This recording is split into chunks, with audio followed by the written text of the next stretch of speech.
எந்த கட்சிக்கும் ஆதரவும் இல்லை, எதிர்ப்பும் இல்லை என்று தமிழ்நாடு வணிகர் சங்க பேரவை அறிவித்துள்ளது.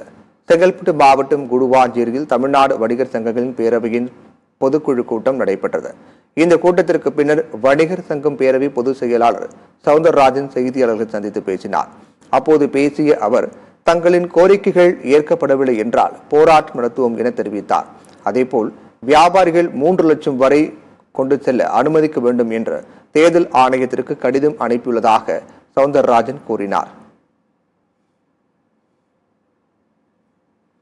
வணிகர்களால் எங்கும் வியாபாரம் செய்த பணத்தை கூட கொண்டு செல்ல முடியவில்லை.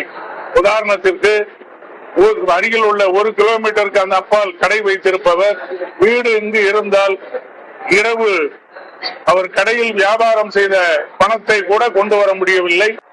நேற்று கூட 50,100 ரூபாய் 100 ரூபாய் அதிகம் இருந்ததற்காக ஒரு மீன் வியாபாரியுடைய பணத்தை பிடுங்கி இருக்கிறார்கள்.